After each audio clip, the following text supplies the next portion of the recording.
દરેક સાચી ખબર પાછળ હોય છે એક નામ, જે નિડર બનીને સાચી વાત દુનિયા સમક્ષ મૂકે છે। સાચી વાત કહેવા માટે જોઈએ એક અવાજ, એક ભરોસો, એક પ્રમાણ। જીજે દેશી ન્યૂઝ આપની સમસ્યાને આપે છે વાચા, આપના વિશ્વાસને બનાવે છે વધુ મજબૂત। આ ફક્ત ન્યૂઝ નથી, આ છે સમાજ પ્રત્યેની જવાબદારી। હવે સમય છે આપનો અવાજ સરકાર સુધી પહોંચાડવાનો। જીજે દેશી ન્યૂઝ તમારી સમસ્યાને આપશે અવાજ। સુરત જિલ્લામાં સ્થાનિક સ્વરાજ્યની ચૂંટણીના પરિણામોમાં ભાજપનો દબદબો જોવા મળ્યો છે। મહુવા તાલુકા પંચાયતની 16 બેઠકો પર સકસ્તી જામી હતી, જેમાંથી ભાજપે 14 બેઠકો સાફ કરી દીધી છે। આ સાથે જ જિલ્લા પંચાયતની 2 બેઠકો પર પણ ભાજપના ઉમેદવારો વિજેતા જાહેર થયા છે। સ્થાનિક સ્વરાજ્યની ચૂંટણીમાં ભાજપનો ભોગો લહેરાયો। સુરત જિલ્લાના મહુવા તાલુકા પંચાયતની 16 બેઠકને જિલ્લા પંચાયતની 2 બેઠકની ચૂંટણીમાં તાલુકા પંચાયતની 16 બેઠકમાંથી ભાજપે 14 બેઠકો કબજે કરીને જિલ્લા પંચાયતની 2 બેઠકમાંથી બંને બેઠક પર કેસરીઓ લહેરાવ્યો। અંબિકા તાલુકાની 16 બેઠકમાંથી 14 બેઠક પર ભાજપનો કબજો, જિલ્લા પંચાયતની 2 બેઠકમાંથી બંને બેઠક પર ભાજપનો વિજય। ભગવા લહેરાયો। તેમાં મહુવા અને અંબિકા તાલુકામાં કોંગ્રેસના 2 સીટ તાલુકા પંચાયતના ઉમેદવારો જીત્યા હતા। ત્યારબાદ મહુવાના અંબિકા તાલુકામાં ભાજપ કોંગ્રેસના જીતેલા ઉમેદવારો ભવ્ય વિજય રેલી કાઢી ઉત્સાહ સાથે રેલી કાઢી હતી। અંબિકા અને મહુવા તાલુકાના તાલુકા પંચાયત જિલ્લા પંચાયતના પરિણામ સમયે ચુસ્ત પોલીસ બંદોબસ્ત ગોઠવવામાં આવ્યો હતો, જેથી બંને પક્ષ દ્વારા કોઈપણ અનિષ્ટ બનાવ બનવા પામ્યો નથી અને શાંતિપૂર્ણ રીતે રિઝલ્ટની કાર્યવાહી પૂર્ણ કરવામાં આવી હતી। અંબિકા તાલુકા અને મહુવા તાલુકા બંને પક્ષના જીતેલા ઉમેદવારોને કાર્યક્રમમાં ઉત્સાહ જોવા મળ્યો હતો। આમ સ્થાનિક સ્વરાજની યોજાયેલી ચૂંટણીમાં ભાજપે મેદાન મારતા ભાજપના કાર્યકર્તાઓમાં ઉત્સાહનો માહોલ છે। તો જિલ્લામાં સ્થાનિક સ્વરાજની થયેલી ચૂંટણીના જાહેર થયેલા પરિણામોને વધાવ્યા હતા અને જિલ્લાની તમામ સ્થાનિક સ્વરાજની ચૂંટણીમાં ભાજપના ભવ્ય દેખાવને ભાજપના મહુવા અને અંબિકા તાલુકાના પ્રમુખોને સરાહના કરી હતી। આ જીત વડાપ્રધાન નરેન્દ્ર મોદી અને મુખ્યમંત્રી ભૂપેન્દ્રભાઈ પટેલની આગેવાની હેઠળની ભાજપની સરકારો અને ભાજપના કાર્યકર્તાઓના મહેનતને કારણે શક્ય બની હોવાથી આગામી સમયમાં તમામ સ્થાનિક સ્વરાજ્યની ચૂંટણીમાં ભાજપ પર વિશ્વાસ મૂકવા બદલ લોકોનો આભાર માની મહુવા અને અંબિકા તાલુકાના લોકોની અપેક્ષાઓને પૂરી કરવા ભાજપ પૂરી મહેનત કરશે। કરચેલા તાલુકા પંચાયતની સીટ પરથી આપનો વિજય થયો છે, શું કહેશો? કરચેલિયા પંચાયતના મતદારોએ મને ભવ્ય વિજય, ખૂબ બહુમતીથી વિજય કર્યો છે, તો હું એ લોકોની તમામ માંગણી પૂરી કરીશ ને જનતાની સાથે રહીશ। જી, જનતાએ જે સાથ સહકાર આપ્યો, જે મહેનત કરી, આવનારા સમયમાં જનતા ખુશ થાય કે જનતાના કામો થાય એ રીતના તમારા પ્રયત્ન કેવા રહેશે?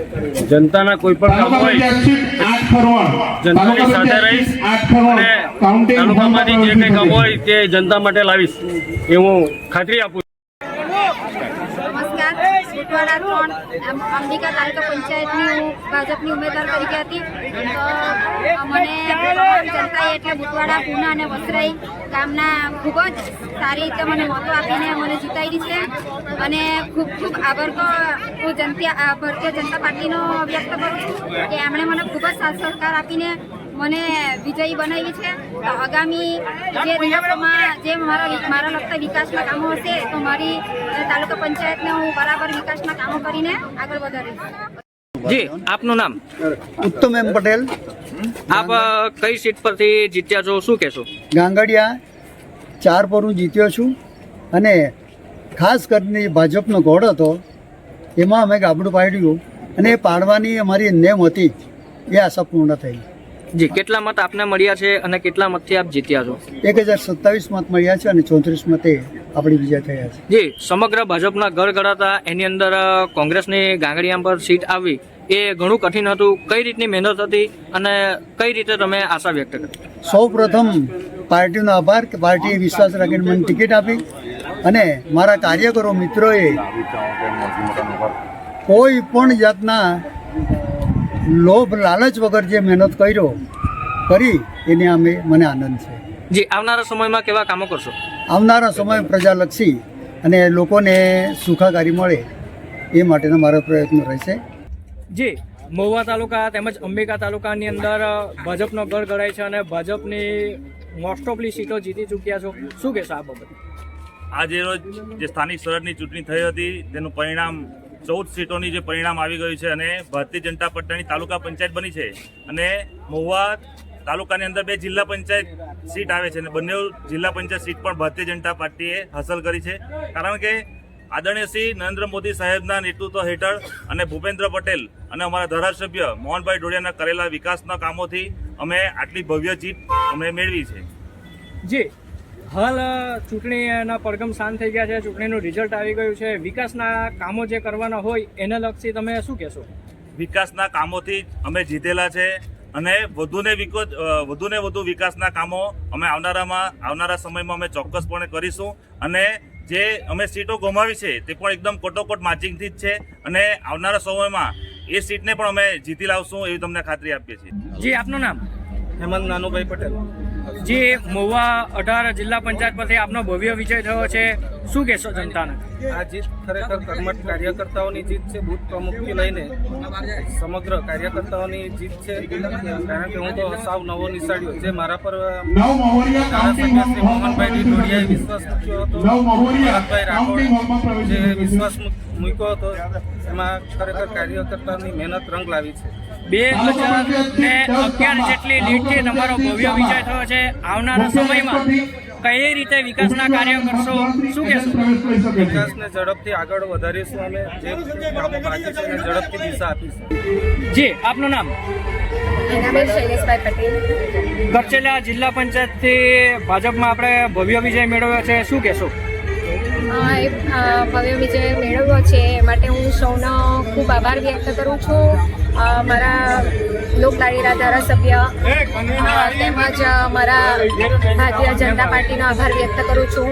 મારા કચરિયાના ઇન્ચાર્જ શ્રી તુષારભાઈ, આશીષભાઈ, પાટણના ઇન્ચાર્જ સુરેશભાઈ તેમજ મારા કચરિયાના માજી જિલ્લા પંચાયત સભ્ય શ્રી રીતાબેન, રઉભાઈ તેમજ કચરિયાના તમામ કાર્યકર્તાઓ તેમજ તમામ લોકો તેમજ મારા વિસ્તારના લાગતા તમામ નાનાથી મોટા લઈને તમામ લોકો કાર્યકર્તાઓ તેમજ લોકોનો ખૂબ જ સાથ સહકાર મળ્યો છે. તેમજ ભારતીય જનતા પાર્ટીની ખૂબ જ કુશળ કામગીરી તેમજ સૌથી વિશેષ લોકલાડીના ધારાસભ્ય શ્રી મોહનભાઈ ઢોડિયા સાહેબે જે વિકાસના કામો કર્યા છે અને એવો હર હંમેશા મારી સાથે રહ્યા છે અને ખૂબ જ પ્રોત્સાહન આપ્યું છે અને ખૂબ જ મહેનત સખત એમણે પણ કરી છે. અને તેમજ મારી જોડે મારા નિવાસાની મહિલાની ટીમ એમણે પણ મને ખૂબ જ પ્રોત્સાહન સવારથી લઈને રાતે 12, 1, 2 વાગ્યા સુધી એમણે પણ મારી જોડે સતત મહેનત કરી છે. આ મારો ભવ્ય વિજયનો શ્રેય હું મારા તમામ નાનાથી લઈને તમામ મોટા લોકોને આપું છું. જે તમને કેટલા મત મળ્યા હતા અને કેટલા મતથી તમારો વિજય થયો છે? મને 10,500 મતથી મળ્યા છે. તેમાં હું 3815 મતથી આવનારા સમયમાં પ્રજાલક્ષી વિકાસના કાર્યો તમે કયા કરશો અને કઈ રીતે કરશો? હું વિકાસના સેવા પણ કરીશ. ગામની જે વિસ્તાર લાગે છે તો હું બધા નિયમમાં રહીને મારા નિષ્ઠાપૂર્વક બધા વિકાસના કામો કરીશ. નાનાથી લઈને મોટા દરેક લોકોના કામો કરીશ.